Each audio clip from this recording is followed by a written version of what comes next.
느헤미야서 12장 27절부터 30절입니다. 자, 기도하겠습니다.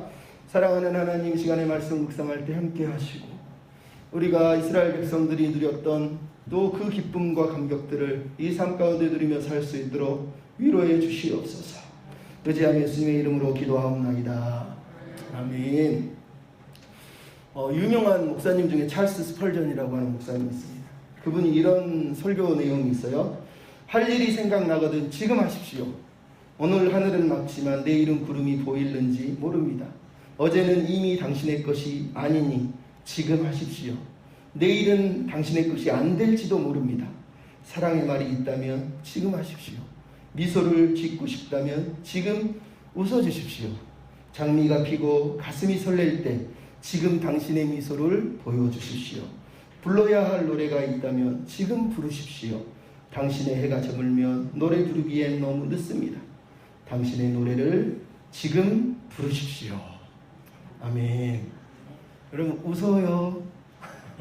하나님 앞에서 언제 또 웃을지 몰라요. 죄송한 말이지만 옆 사람 보고 말하지 말고 이렇게 한번 씩 웃어주시죠. 사랑합니다 하는 마음으로.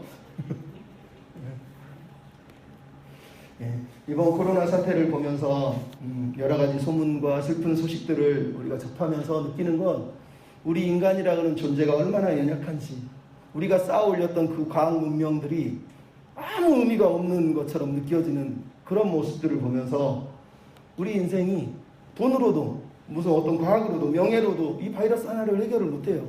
아직도 해결을 사실 못하고 있는 거거든요. 앞으로 또 어떤 바이러스가 이럴지 모르지만 우리 인간은 속수무책이라는 거예요. 결국은 우리가 하나님의 은혜를 붙들지 않으면 하나님의 은혜 없이는 살 수가 없다는 거예요. 지금 이 순간에도 하나님은 여전히 우리 앞에 은혜로 역사하시는데 우리가 여전히 힘겨워하고 아파하고 과거만 묵상하고 상처만 묵상하다가 지금 웃지 못하고 지금 찬양하지 못하고 지금 또 기도하지 못한다면 그 또한 낭비하는 것 아니겠습니까? 지금 감사하셨으면 좋겠고 지금 우리가 노래를 불렀으면 좋겠습니다. 여러분, 오늘 본문은 이스라엘 백성들이 봉헌식, 성벽을 봉헌하는 봉헌식을 하고 있어요. 정말로 본문을 읽어보면 우리가 안 읽었지만 31절부터 쭉 이어지는 내용을 보면 얼마나 이스라엘 백성들이 기뻐하고 즐거워하고 행복해하는지를 우리가 정말로 그냥 읽는 내내 절절절 느낄 수밖에 없다는 거예요. 여러분 나중에 집에 가셔서 43절 44절 읽어보십시오. 기쁨이 막 넘쳐나서 거리에서 애들이 사람들이 막 찬양하며 즐거워하는 모습을 우리가 보게 된다는 거예요. 느헤미야서는 바로 이 시간, 이 이야기를 들려주기 위해서 지속적으로 느헤미야서가 지금 달려온 거예요. 8장과 9장이 분수령이죠. 거기서 막 영적인 해결을 하고 하나님 앞에 말씀으로 변화된 그 사람들이 이제 드디어 하나님 앞에서 봉헌식을 하는 가장 클라이막스, 최고의 절정의 모습이 바로 이 12장의 봉헌식이라는 거예요. 여러분, 느헤미야라고 하는 이름의 뜻이 뭡니까? 하나님이 위로하신다는 뜻이에요. 70년 동안, 아니 길게는 140년 동안 실패하고 넘어지고 쓰러지고 낭망하고 그렇게 힘겨워하던 사람들을 하나님이 어떻게 위로해 주셨냐는 거예요. 느헤미야와 느헤미야 백성들을 통해서 하나님이 오늘 봉헌식을 하는 이 봉헌 예배 가운데 그들을 이렇게 위로해 주셨다라고 느헤미야서가 지금 말을 하고 있는 거예요. 오늘도 우리가 힘겨운 삶을 살고 어려운 시간들을 보내지만 하나님은 여전히 우리에게 위로의 하나님이시고 우리를 위로하실 거예요. 우리가 그 하나님을 믿는다면 감사해야 되고 찬양해야 돼요. 오늘 본문에 나오는 이스라엘 백성들이 얼마나 행복해하는지 부럽지 않습니까? 기뻐하니라. 여호와께서 기뻐하게 하시, 즐거워하니라. 저는 이 부분만 읽으면 너무너무 가슴이 뜁니다. 솔직히 그렇거든요. 여러분 교회 나왔을 때 기쁘게 예배드리지 않으면 그거 예배 드리는 그 맛이 있습니까? 겉으로만 인상 쓰는데 웃는데 마음은 막 썩어가지고 겉으로만 억지로 웃는 거 그게 무슨 예배냐고. 아이 설교 안 했는데 찬양 안 불러도 좋겠는데 좀 예배 시간 편하게 예배 드렸으면 좋겠어요. 웃으면서 막 부담 이런 거 없이 그냥 행복하게 하나님만 찬양하고 기뻐하고 그런 예배 좀 드려봤으면 좋겠어요. 오늘은 이게 하고 내일 이거 해야 되고 모레는 이거 해야 되고 막 할 일이 너무 쌓여가지고 예배 드리는데 어떻게 할까, 이걸 어떻게 처리할까, 이런 거 말고 그냥 하나님만 보고 하나님이 하신 은혜만 생각하고 하나님이 베풀어 주신 은혜만 생각하면서 찬양하고 기뻐하는 모습을 얼마나 좋습니까? 사심도 없고 욕심도 없고 서로를 향해서 이상한 기대하지 않고 그냥 하나님만 보고 있고 그렇게 서로를 축복해 주는 것, 그것처럼 행복한 예배가 어디 있겠습니까? 그런 예배 좀 드려봤으면 좋겠어요. 우리가 그렇게 드리고 있다고 믿지만 여전히 우리 안에 그런 기쁨을 못 누리는 사람들이 많다는 게 슬픈 거죠. 여러분, 오늘 본문 봉헌식에 나오는 이 기쁨의 잔치들은 이미 예레미야 33장에 보면 예레미야가 과거에 예언한 내용이에요. 장차 예루살렘의 기쁨의 소리, 노래하는 소리, 신랑의 소리, 신부의 소리, 하나님께 감사합니다, 여호와는 인자하십니다라고 고백하는 소리가 넘쳐날 거라고 이미 예언을 했다는 거예요. 근데 그 예언이 140년이 흘러서 이제서야 어떻게 보면 이루어지고 있는 모습을 보는 거예요. 이 기쁨들이 사실 하나님이 교회를 향하여서 기대하는 거예요. 우리가 모일 때 우리가 앉아서 어떤 모습으로 예배하든지 그 예배가 기쁨이 되고 감사가 되는 거, 그게 하나님이 요구하시는 거라는 거예요. 그들이 오늘 본문 속에 봉헌식을 하면서 사실은 주제가 딱 하나밖에 없어요. 감사, 찬송. 하나님께 사실은 감사하고 있다는 거예요. 감사하고 있다는 거예요. 그들이 왜 감사한지, 무엇 때문에 감사한지, 우리는 어떤 감사의 제목을 붙들고 살아야 되는지 잠깐 생각해 보면 은혜를 나누고 싶습니다. 먼저 따라서 합시다. 믿음의 선배들을 기억하라. 믿음의 선배들을 기억하라는 거예요. 여러분, 오늘 본문 봉헌식을 하고 있지만 사실 봉헌식 전에 12장 1절부터 26절은 갑자기 이름이 다시 한번 드르르 등장을 하고 있어요. 이 이름이 누구냐? 바로 바벨론 포로에서 귀환한 사람들의 리더들이에요. 스룹바벨과 요수아 대제사장, 그리고 그 외에 22명의 제사장 가문, 그리고 6명의 레위 가문들, 그리고 그 가문들의 족장들의 이름과 리더들의 이름이 12장 1절부터 26절에 주르르 소개되고 있다는 거예요. 여러분, 지금 봉헌식을 해야 되는데 봉헌식도 성경이 지은 지 벌써 몇 개월이 지났는데 이제 하고 있는데, 봉헌식을 하기 전에 느헤미야서는 이 봉헌식 앞에다 뭘 배치하고 있냐면 바벨론 포로에서 돌아온 선대들의 이름을 주르르 기록하고 있다는 거예요. 그것도 막 정치인들, 뭐 군사들, 뭐 장군들 이런 사람 이름이 아니라 제사장과 레위인들의 이름을 기억하고 있다는 거예요. 여러분, 이게 무슨 얘기겠습니까? 이미 성벽은 우리가 지었지만 느헤미야는 백성들에게 우리에게 얘기하는 거예요. 이 성벽은 우리가 지은 것이 아니라 이미 그 전부터 아주 옛날부터 이 성벽을 위해서, 이 나라를 위해서, 하나님 나라를 위해서 헌신하고 기도하며 뛰어왔던 사람들이 있었다는 거예요. 바벨론 포로 때부터 꿈을 꾸고 하나님의 나라를 위해서, 비전을 위해서 그 힘든 시기들을 버티고 이기고 버티면서 이 나라가 회복되는 이 광경을 보고 싶어서 믿음으로 걸어왔던 선배들이 그 자리에 있었다는 거예요. 그 사람들을 잊어버리지 말라는 거예요. 성벽 봉헌하면서 우리가 만들었다, 우리가 지었다, 우리가 내가 했다 이런 거 아니고 내 이전에 누군가가 희생했다는 걸 잊어버리지 말라는 거예요. 누군가가 힘겹게 어렵게 140년 동안 우리가 이 자리에 서기까지 희생한 사람들이 있었다는 얘기를 지금 하고 있는 거예요. 그래서 느헤미야서는 지난주도 얘기했지만 기억의 책이라고 그런단 말이에요. 3장에 7장에 10장에 11장에 계속해서 사람들의 이름을 느헤미야가 기록해요. 오늘 본문에는 다시 한번 12장에 바벨론 포로에서 돌아온 사람들, 70여 년 전에 그 사람들부터 시작해서 다시 이름을 소환해내고 있는 거예요. 느헤미야가 하고 싶은 말은 딱 하나예요.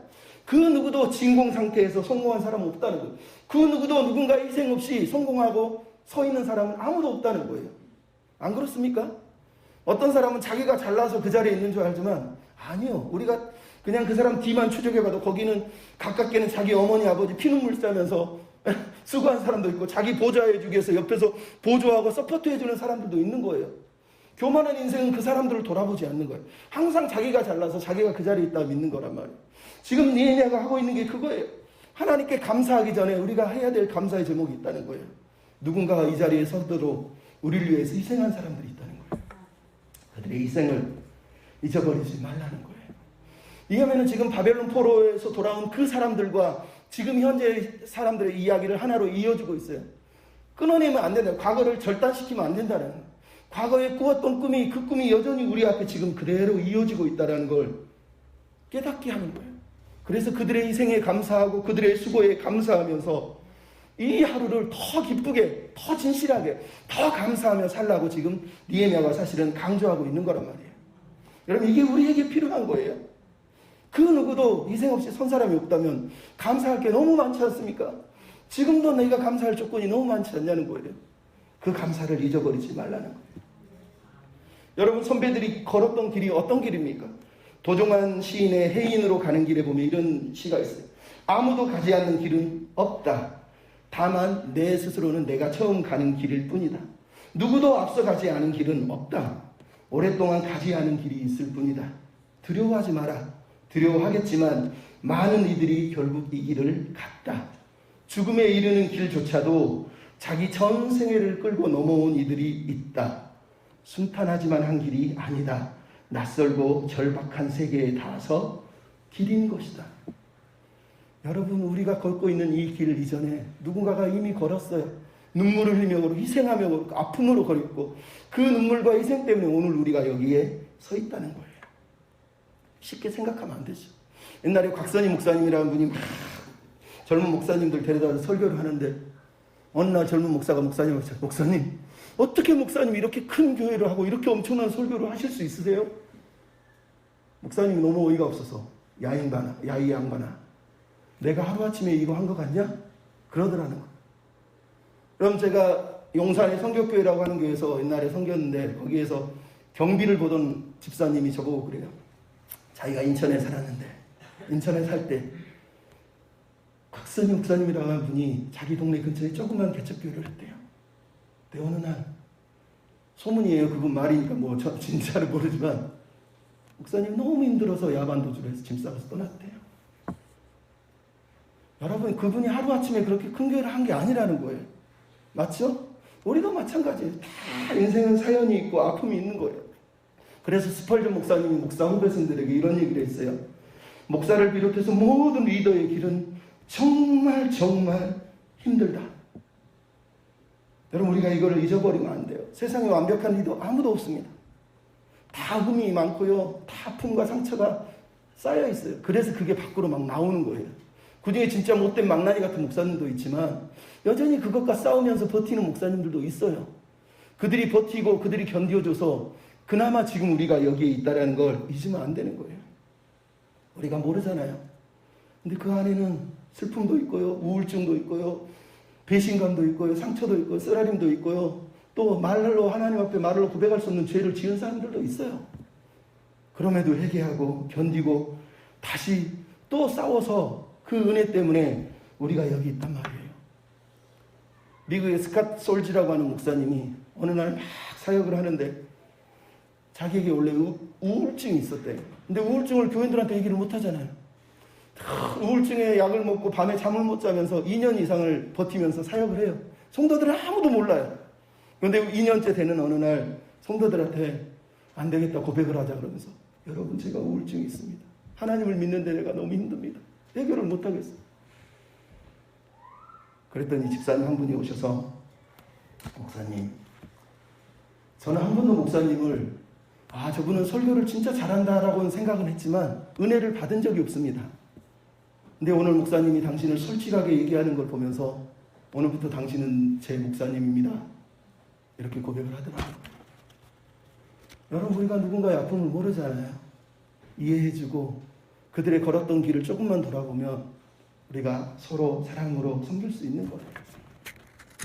미국 메이저리그가 맞는지 모르겠는데 프로야구 메이저리그라고 부르는데 제키 로빈슨이라고 하는 분이 있습니다. 영화 42라고 하는 제목으로도 영화가 나왔는데, 이 사람이 누구냐면 2009년에 미국의 4월 15일 날 2009년부터 모든 경기에서 프로야구 선수들은 등에다가 4월 15일은 42번을 달고 경기를 하게 돼 있어요.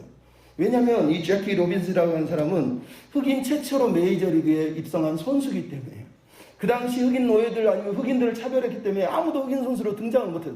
사실은 1887년까지 흑인들이 선수로 뛸 수 있었는데 한번 흑인 차별운동이 일어나면서 흑인들이 영구 퇴출된 거예요.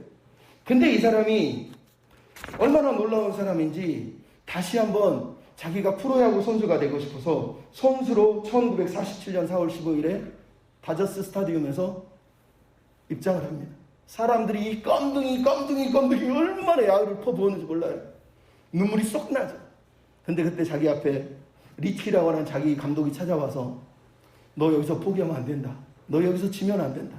너를 통해서 너만 아파하지 말고 네 다음에 흑인들이 너 때문에 이 메이저리그에 들어올 수 있는 길을 네가 지금 만들고 있는 거야. 그러면서 예수님의 생애라고 하는 찰스 디킨슨의 책을 딱 들려주면서 이 책 한번 읽어봐. 그래서 제키 로빈슨이 그 책을 읽으면서 그 어렵고 힘든 중에 예수님께서 사람을 사랑하시면서 고난을 이겨낸 이야기를 들으면서 포기하지 않습니다. 감독과 약속을 지킵니다. 그리고 메이저리그에서 끝까지 살아남아서 흑인 최고의 선수로 영예를 누리게 됩니다. 그래서 지금도 미국인들이 이 흑인 제키 로빈슨을 칭찬해 주는 거예요. 이 한 사람이 버텼기 때문에, 견뎠기 때문에 지금 메이저리그에 보면 농구인들 보시죠. 축구하는 사람, 야구하는 사람, 럭비하는 사람, 흑인들이 얼마나 많습니까?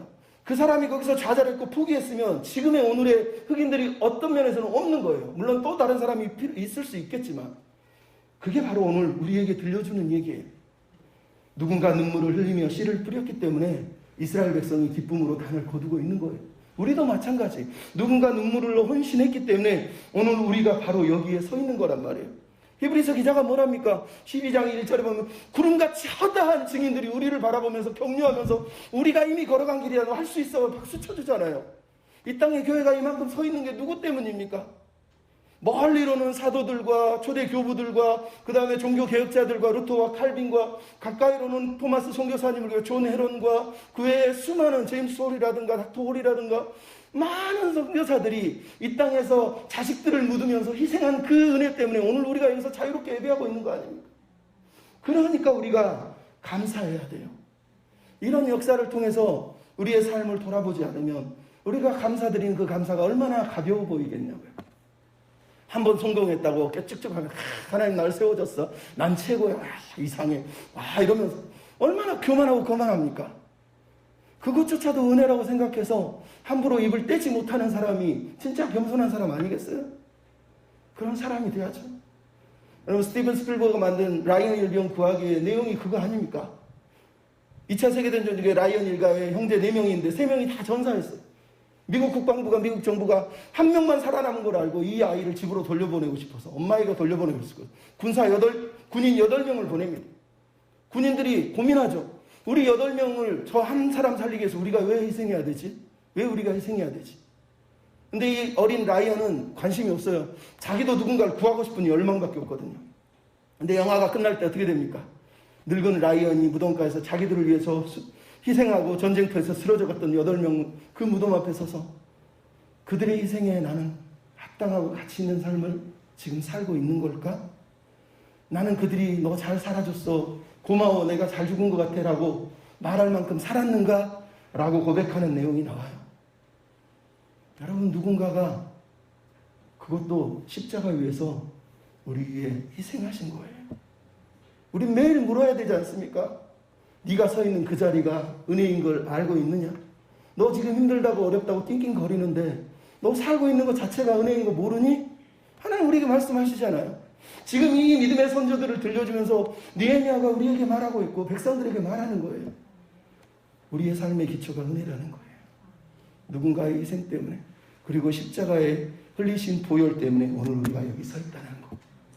믿음의 주요 온전케 하시는 이 섬김의 왕이신 주님 그분을 기억하셨으면 좋겠습니다. 두 번째로 따라합시다. 섬김 받음이 은혜입니다.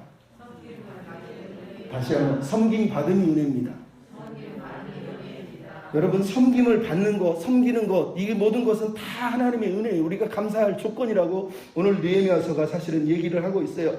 여러분 27절 30절을 읽었지만 27절로 30절뿐만 아니라 44절로 47절에 보면은 봉헌식을 준비하는 내용과 봉헌식 끝난 이후의 이야기가 등장하고 그 가운데 사이에 31절부터 43절이 봉헌식이 등장해요. 봉헌식 주위로 뭐가 등장하고 있냐면 봉헌식을 준비하는 사람들, 봉헌식이 끝난 이후의 이야기들을 등장해요. 근데 이 이야기에서 가장 핵심적인 인물들이 누구냐? 레위인들이라는 거예요. 여러분 우리가 느헤미야서를 계속 공부해봤으면 알지만 레위인들은 느헤미야가 가장 애착이 가는 사람들이에요. 왜? 포로 귀환에서 제사장들은 영광 누리는 자리니까 많이 돌아왔는데 레위인들은 너무 힘드니까 조금밖에 안 돌아온 거예요. 그래서 오늘 본문에는 레위인들을 찾아다니면서 그들을 데려와다가 봉헌식을 지금 준비하고 있는 모습을 우리가 보고 있어요. 왜 그렇게 느헤미야가 레위인들에게 애착을 느낄까요? 진짜 하나님이 보시는 사람들은 이런 사람들이라는 거예요. 영광받는 사람이 아니라 바깥 일을 하고 노래를 부르며 섬기는 사람들이 하나님이 가장 사랑하는 사람이라는 거예요. 레위가 누굽니까? 레위. 야곱의 세 번째 아들 이름 레위의 뜻이 연합이에요. 연합. 레위가 살아야 교회가 사는 거예요. 하나님과 연합해 있는 그 사람 때문에 백성이 하나님과 연합하는 길을 열어주는 게 레위란 말이에요. 근데 우리가 이제 레위가 어떤 사람입니까? 자기 여동생 디나의 그 슬픈 소식을 듣고 시므온과 가가지고 세겜 족속을 칼로 도륙내서 죽였던 아주 포악하고 악랄한 사람이란 말이에요. 근데 그들이 출애굽기에 보면 하나님의 은혜로 이미 저주받아서 없어질 사람들인데 하나님이 레인들을 사용하셔서 모세의 오른팔이 되게 하신단 말이에요. 그때 이 레인들은 땅도 없고 집도 없고 아무것도 없지만 항상 하나님을 섬기는 종으로 등장을 하고 있어요. 사실 제사장들도 원래 레위 족속이란 말이에요. 근데 제사장들과 레인들이 분리되는 걸 우리가 성경에서 계속 보는 거예요. 그러니까 레인들은 힘들어요. 제사장들은 레인임에도 불구하고 자기가 레인이라는 걸 기억을 잊어버리니까 우물안 과거에 개구리였다, 올챙이였다는 걸 잊어버린 그 개구리 같아요. 그러니까 올챙이들을 우습게 여기는 거죠, 쉽게 얘기하면. 그 레인들이 힘들어서 안 돌아온 거예요. 그래서 그런 레인들이 너무 없는데 이 레인들을 지금 끌려다 지금 모으고 있는 거 왜? 하나님께 드리는 이 봉헌식에 레인이 가장 중요한 사람이에요. 섬기는 자가 없이 우리가 어떻게 하나님께 예배할 수 있냐고요. 섬기는 사람 때문에 우리가 예배하고 섬기는 사람 때문에 우리가 이렇게 행복한 건데 섬기는 자를 우습게 여기는 그 모습에 지금 느헤미야는 계속 레인들의 리스트를 써오고 있는 거예요. 그래서 레인들을 찾아내고 있어요. 느헤미야가 레인을 찾아내고 있어요. 왜? 그들을 통해서만 오늘 27절에 나왔어요. 즐거이 봉헌식을 행하려 합니다. 여러분, 봉헌식을 레인들이 없으면 할 수가 없다고 지금 사실은 말하고 있는 거예요. 아무나 하면 안 되나요? 구약시대는 아무나 하면 안 돼요. 하나님이 지정한 사람이 섬겨줘야 되거든요. 그 사람이 레인들이라는 거예요. 그 섬김들을 통해서 이스라엘은 기쁨을 회복할 거기. 두 번째로 레인들이 왜 필요하죠? 레인들을 많이 가지고 있는 달란트가 있어요. 역대상하나 느헤미야서가 계속 강조하는 레인들의 달란트가 뭡니까? 찬양과 감사의 노래를 부르고 악기를 연주하고 곡간 문지기를 하고 낮은 자리에서 가장 낮은 곳에서 조용히 섬기고 있는 사람들이에요. 막 앞에 서서 저처럼 막 이렇게 까부는 사람이 아니라 저 뒤에서 조용히 서포트해주고 섬겨주는 그 사람들. 그게 바로 레인이에요. 그들이 찬송과 감사를 인도하고 그들이 곡간을 지키고 성전 바깥에서 청소를 하고 우리 식으로 말하면 교육 전도사 스타일이고 아니면 교회에서 뒷일하는 집사님, 권사님들이죠. 그게 바로 레인들이란 말이죠. 이들의 달란트를 하나님이 사용하길 원하신 거고 지금 이 달란트를 쓰기 위해서 레인들을 지금 불러 모으고 있는 게 바로 오늘 본문의 이야기란 말이에요. 여러분 예배에 찬송이 빠지면 감사의 노래가 빠지면 그게 무슨 예배입니까? 인간 잔치지. 레인들이 하는 일이 그거예요. 악기를 타는 게 그냥 악기가 아니라 이게 찬양인 거예요. 찬양. 이 소리를 통해서 하나님을 높여드리고 있는 거예요. 하나님 감사합니다. 고맙습니다. 그래서 찬양의 주제가 27절, 31절, 38절, 40절 보면 뭐가 나오죠? 하나님께 감사하고 찬양하더라. 감사하고 찬양하더라. 이 단어가 계속 반복되고 있는 이유란 말이에요. 두 번째로 레인들은 어떻게 했습니까? 정결하게 했다고 얘기하고 있어요. 정결하게 했다는 거예요. 그냥 성전 봉헌을 하고 있는 게 아니라 이 사람들을 정결하게 준비시키고 있는 걸 보고 있어요. 여러분 레인이 정결해야 된다는 게 무슨 얘기입니까? 제사장이 정결해야 된다는 게 무슨 얘기입니까? 교회가 순결함을, 영적인 온도를 인도하는 사람이 가장 강하게 가지고 사실 있어야 되는 거예요. 마틴 로이드 존스 목사님이 얘기한, 아니에요, 루터킹 목사님이 얘기한 것처럼 교회는 온 세상에 영적 온도계 역할을 하는 거라고 해서 온도계 역할. 물론 목사들도 제사장들도 레인들도 우리 같은 사람들도 흠이 많고 부족하고 쓰러지고 넘어지죠. 그럼에도 불구하고 늘 표준을 위해서 고민하고 또 싸우고 버티면서 버텨줘야 되는 거예요. 하나님께 예배를 드리는데 아무나 막 가서 예배 드리나요? 아니요. 하나님은 저는 거 병든 거 도둑질한 것도 받지 않으시는데 예배 드리러 왔다 마당만 밟고 가는 그 사람들 예배도 안 받으시잖아요. 뭐로 예배 드리러 오냐 이거. 그거 마당만 받는 거. 하나님은 예배 드리는 행위를 원하는 게 아니에요. 정말로 예배하는 마음을 원하는 거예요. 그 사람을 찾는 거란 말이에요. 레인들에게 정결을 요구하는 이유가 그거예요. 하나님이 원하는 걸 와서 악기 다루고 막 달란트 자랑하는 게 아니라 정결한 영혼으로 하나님을 섬길 마음으로 하나님만 볼 마음으로 남들보다 영광 받지 않아도 겸손히 섬길 수 있는 그 마음으로 이들을 지금 불러 세운 거란 말이에요. 그들을 통해서 영광을 받으시는 거예요. 그래서 오늘 본문에 나온 레인들을 가르쳐서 하나님을 섬기는 사람들이라고 그래요. 여러분 44절에 보면 뭐라고 45절 44절 뭐가 나오죠? 이들은 백성을 섬기는 사람이라고 나와요. 45절은 하나님을 섬기는 사람이라고 나오고 있어요. 너무 당연한 거지만 왜 이걸 강조하겠습니까? 백성을 섬기는 일도 레인이 하는 거고 하나님을 섬기는 일도 레인이 하는 거라는 거예요. 섬기는 자가 있기 때문에 봉헌식이 행복한 것처럼 섬기는 사람이 있기 때문에 예배가 행복한 거예요. 섬기는 자가 없이 어떻게 행복할 수 있냐는 거예요. 그래서 섬김을 받는 사람은 행복해야 돼요. 왜? 나에게 하나님이 섬길 사람을 허락해 주셨다는 거예요. 내가 섬길 수 있는 게 행복이지만 섬김 받고 있는 나도 행복해야 되는 거예요. 근데 교회가 섬기는 사람 때문에 힘들어. 부담이 돼. 너무 힘겨워요. 여러분 그러면 되겠습니까? 오늘 본문의 내용이 그거예요. 섬기는 사람 때문에 섬김을 받는 자들이 함께 행복하고 함께 즐거워하고 있는 거예요. 그럼 이게 성경이 요구하는 거예요. 우리 시대 구약에 제사장이 있습니까? 레인이 있습니까? 없습니다. 우리는 예수님이 대제사장 되시고 레인 되셔서 우리 모두가 하나님 앞에 나아갈 수 있는 제사장 나라, 왕 같은 제사장이 되어 있어요. 그럼에도 불구하고 신약 성경은 누가 나옵니까? 목사, 사도, 집사, 감독, 직분이 나온단 말이에요. 왜 직분이 등장합니까? 그 직분자들은 육체적으로 혈통적으로 레인 제사장은 아니지만 영적으로는 똑같은 비슷한 기능을 하기 때문이에요. 그래서 우리가 그런 사람들을 알아봐주고 그런 사람들을 섬기는 게 중요한 거예요. 그래서 여러분 신약 성경의 사도 바울이 뭐라고 그럽니까? 가르침을 받는 자는 가르치는 자와 좋은 것을 함께 할 것이라고 얘기하는 거예요. 괜히 좋은 걸 나누라는 게 아니에요. 서로가 기쁨이 회복되는 길은 서로가 섬기고 섬김받고 섬기고 섬김받는 그런 과정을 통해서 하나님이 역사하는 거예요. 특별히 히브리서 13장 16절 17절에 뭐라고 그럽니까? 오직 선을 행함과 서로 나눠주기를 잊지 마라. 이같이 제사를 하나님이 기뻐하시느냐?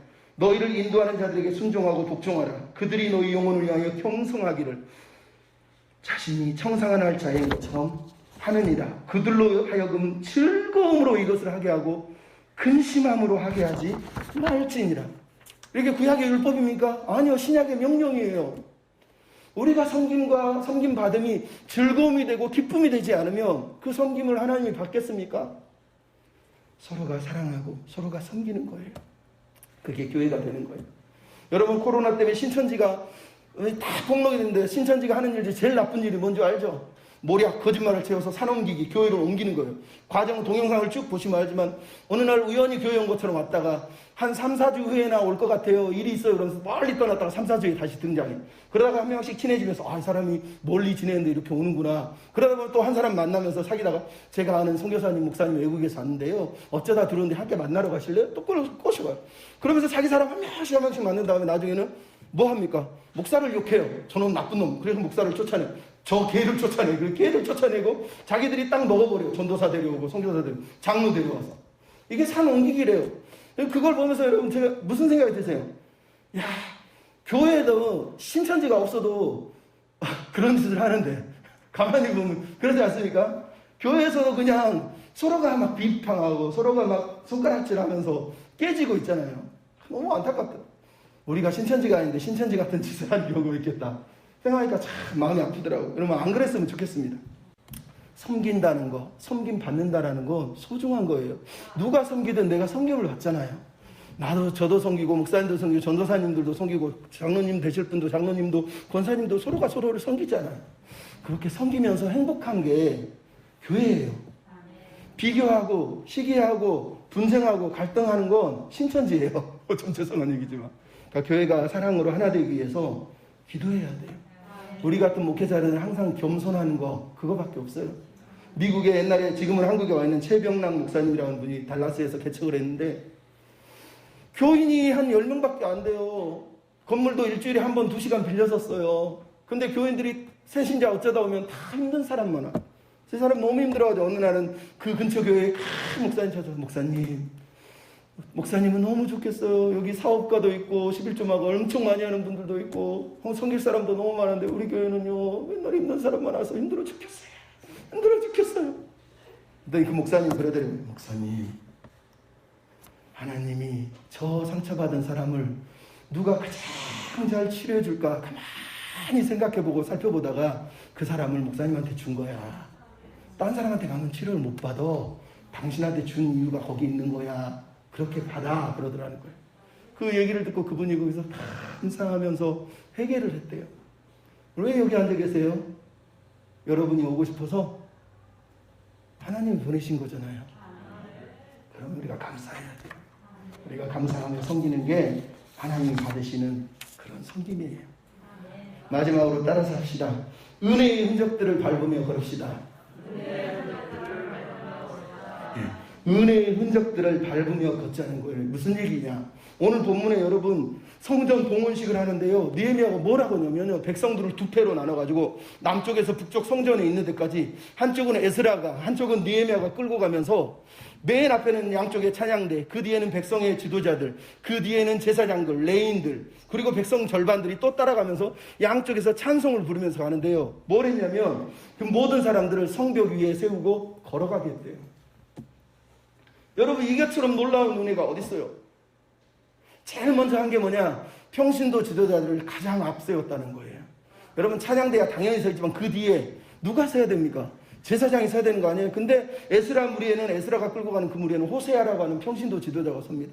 느헤미야 무리에는 느헤미야가 평신도 지도자로 서 있어요. 근데 느헤미야는 앞서가지 않고요. 백성들 중간에 끼어서 가고 있는 걸 우리가 봐요. 여러분 느헤미야서가 지금 뭘 강조하는 것 같습니까? 교회의 완성은 제사장에게 있는 게 아니라는 거예요. 성도에게 있는 거라는 거예요.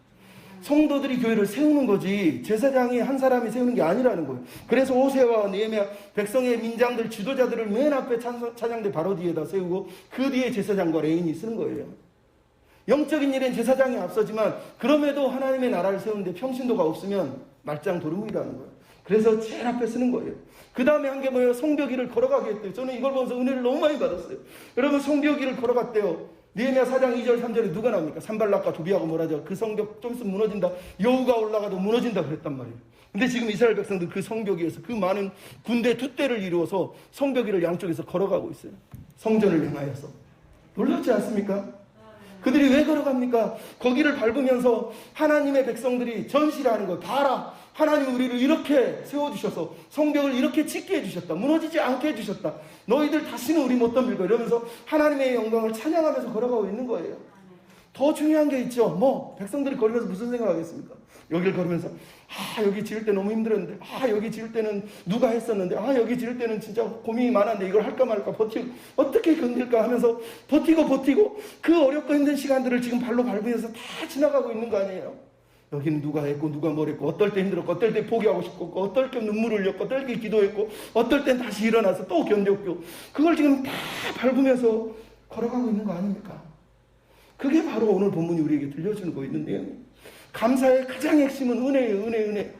여러분 지나온 길을 돌아보면서 그 발걸음 하나하나를 보면서 눈물 나고 힘들고 어렵고 포기하고 싶었던 그 모든 순간들에 하나님이 나를 붙들어 주셨어요. 버티게 해주셨어요. 견디게 해주셨어요. 여러분 감사하지 않을 수가 있습니까? 나아가서 왜 그들이 성벽 위를 걷습니까?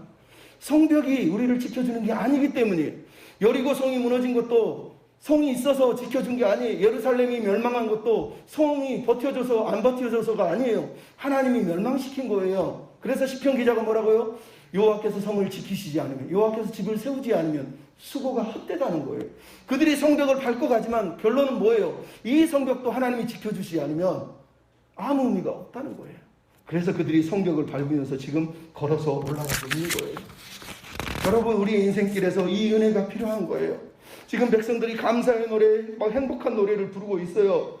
근데 이 노래에서 가장 주목할 게 뭔지 아세요? 느헤미야예요. 여러분 1절부터 26절에 느헤미야 이름이 나오나요? 안 나와요. 제사장과 레인만 나와서 자기 이름을 빼버려요. 그리고 드디어 느헤미야 이름이 처음 등장하는데 어떻게 등장한 줄 아세요? 성전 동편으로 서쪽으로 향하는 무리 중에 느헤미야가 리더인데 맨 앞에 서지 않고 백성들 뒤에서 섞여가지고 중간에서 같이 걸어가고 있어요. 여러분 성벽을 지은 사람인데 가장 박수 받아야 되는데 내가 최고인데 내가 이거 세웠느냐 하면서 영광 받아도 누가 손가락질 아무도 안 해요. 근데 느헤미야는요 백성들 뒤에 서서 앞에 가는 게 백성들과 섞여서 나도 백성이에요, 나도 성도예요 그러면서 걸어가고 있는 거예요. 놀랍지 않습니까? 예배 드리고 봉헌식을 드리는데 느헤미야는 봉헌식에서 백성들 사이에 민당들 사이에 섞여서 맨 앞에서 같이 딱 앉아가지고 나는 총회장이네 나는 명예회장이네 하면서 앉아있는 게 아니라요 저 안에서 같이 섞여서 봉헌식 예배를 드리고 있어요. 이 서신의 최고로 주인공이라고 하는 느헤미야가 백성들 사이에 숨어서 하나님만 예배하고 있어요. 놀랍지 않습니까? 그가 무슨 일을 하고 있는 겁니까? 하나님의 꿈을 안고 비전을 안고 돌아와서 이 성벽을 짓고 나서도 성벽을 백성들과 같이 걸으면서 예배를 같이 들으면서도 하나님 감사합니다. 하나님 은혜입니다. 내가 아니라 하나님이 하셨습니다. 하나님만 높임 받으세요. 이러면서 지금 예배를 드리고 있는 거란 말이에요. 여러분 이게 우리가 필요한 거예요. 오늘 힘들고 어려운 시간을 우리가 지나가고 있지만 한 번만 돌아보세요. 저 걸음들 내 힘으로 걸었습니까? 내 힘으로 버텼습니까? 누군가가 희생해서 누군가가 섬겨줘서 누군가가 버텨줘서 그나마 여기까지 오고 여기까지 온 거예요. 감사하는 이유가 여기 있는 겁니다. 그 은혜의 흔적들을 밟으면서 은혜구나 은혜구나 은혜구나 그래서 우리가 감사하는 거예요. 윌리엄 로우라고 하는 분이 쓴 글을 하나만 읽어드릴게요. 뭐라고 되어 있냐? 세상에서 가장 훌륭한 성도가 누군지 알고 싶습니까? 그 사람은 기도를 가장 많이 하거나 가장 금식을 많이 하거나 구제를 가장 많이 하는 사람이 아니라 그 사람은 항상 하나님께 감사하는 성도고 삶의 모든 것을 하나님의 섭리로 받아들이고 언제나 하나님을 찬양할 준비가 되어 있는 사람입니다. 이 사람이 제일 위대한 성도라는 거예요. 제일 위대한 성도. 여러분은 어떤 성도가 되고 싶습니까? 감사했으면 좋겠습니다. 고맙습니다. 은혜입니다. 은혜입니다. 고백하면 좋겠습니다. 스펄전 목사님이 아까 얘기했던 것처럼 지금 여기서 오늘 감사의 찬송을 부르고 감사의 인사를 나누고 기쁨의 노래를 하나님께 올려드렸으면 좋겠습니다. 아멘. 우리 찬양 하나 부르고 마치실 텐데, 하나님, 우리가 온라인으로 예배를 드려서 서로가 얼굴을 못 보지만 우리가 그래도 감사할 사람이 많음을 압니다. 지금 여기 없는 사람도 내가 감사할 사람들 아닙니까? 여기 목사님도 전도사님도 서로가 다 감사할 사람 아닙니까? 그리고 우리를 위해 죽으신 예수님 하나님, 다 표현 못하지만 하나님 고맙습니다. 감사합니다. 이렇게 마지막으로 한번 고백하고 마쳤으면 좋겠습니다. 다 표현 못해도 표현하겠습니다. 고백 못해도 고백하겠습니다. 알 수 없어도 알아가겠습니다. 그 큰 사랑, 그 은혜를 내가 감사하고 찬양하고 살고 있습니다. 이런 고백을 같이 드렸으면 좋겠습니다.